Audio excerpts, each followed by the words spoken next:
আমার কথা শোনার জন্য আবারও আপনাদের ধন্যবাদ। বর্তমান যে রাষ্ট্রপতি শাহাবুদ্দিন চুপ্পু, তার দ্বৈত নাগরিক নিয়ে এখন তুমুল আলোচনা, তুমুল সমালোচনা। তিনি নাকি মালয়েশিয়ায় সেকেন্ড হোম নিয়েছেন, তার ওখানে ব্যবসা বাণিজ্য আছে। ব্যবসা বাণিজ্য থাকতে পারে, সেটা আমার কথা না। কথা হচ্ছে তিনি বাংলাদেশের নাগরিক, মালয়েশিয়ার নাগরিক। কোনো দ্বৈত নাগরিক নিয়ে বাংলাদেশের সংবিধান মতে, আইন মতে কেউ কোনো রাষ্ট্রীয় পর্যায়ে থাকতে পারবে না, কেউ মন্ত্রী এমপি হইতে পারবে না। এটা বাংলাদেশের সংবিধান বহির্ভূত, কেউ এ কাজ করতে পারবে না। তবে রাষ্ট্রপতি কি করে মালয়েশিয়ার সেকেন্ড হোম নিয়েছেন, এটার বিষয়ে দ্য ইন্ডিপেন্ডেন্ট নিউজ কি বলছে একটু জানি। রাষ্ট্রপতি মোহাম্মদ শাহাবুদ্দিনের দ্বৈত নাগরিকত্বের গুঞ্জনটি স্পর্শকাতর, যা যাচাইয়ের দায়িত্ব স্বরাষ্ট্র মন্ত্রণালয়ের। সচিবালয়ের নিজ দপ্তরে সোমবার কথা বলেন পররাষ্ট্র উপদেষ্টা তৌহিদ হোসেন। এই বিষয়ে বঙ্গভবন সূত্রে জানায়, অতীতে থাকলেও এইসবের কোনো অস্তিত্ব এখন আর নেই। রাষ্ট্রপতি অর্থ পাচারের অভিযোগও নাকচ করা হয়।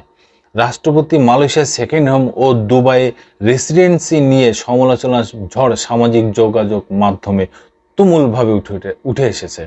ফেসবুক পোস্টে যুক্তরাজ্য প্রবাসী সাংবাদিক জুলকান নাইন শাহের কিছু তথ্য তুলে ধরেন। এই বিষয়ে বঙ্গভবন সূত্র জানায়, রাষ্ট্রপতি হিসাবে শপথ নেওয়ার আগে 2020 সালে মালয়েশিয়ার সেকেন্ড হোম, দুবাইয়ে রেসিডেন্সি বাতিল করেন মোহাম্মদ শাহাবুদ্দিন। মালয়েশিয়ায় সেকেন্ড হোম কেনার টাকা দেশ থেকে পাঠানো হয়নি। 1.5 লাখ রিঙ্গিত তার এক বন্ধুর এজেন্সি মালয়েশিয়া থেকেই পরিশোধ করে। পরে সেকেন্ড হোম বাতিল করার পর এজেন্সি টাকা ফিরিয়ে দেয়। ওই সময় তিনি কোনো সরকারি দায়িত্বে ছিলেন না। এই বিষয়ে পররাষ্ট্র উপদেষ্টা তৌহিদ হোসেন বলেন, স্পর্শকাতর বিষয়টি দেখার দায়িত্ব সংশ্লিষ্টদের। প্রয়োজনে সবশেষে যুক্ত হতে পারে পররাষ্ট্র মন্ত্রণালয়।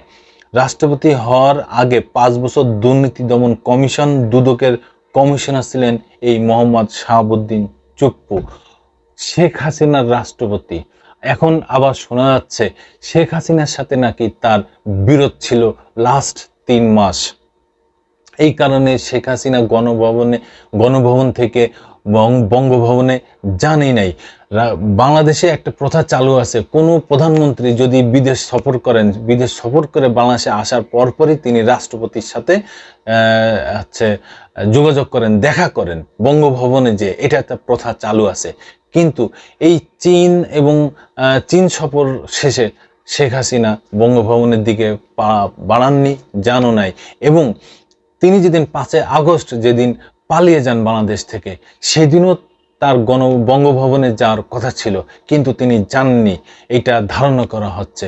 এবং তার পদত্যাগপত্র কিভাবে রাষ্ট্রপতির কাছে পৌঁছানো হলো, সেটাও এই বিষয়ে ধোঁয়াশা আছে।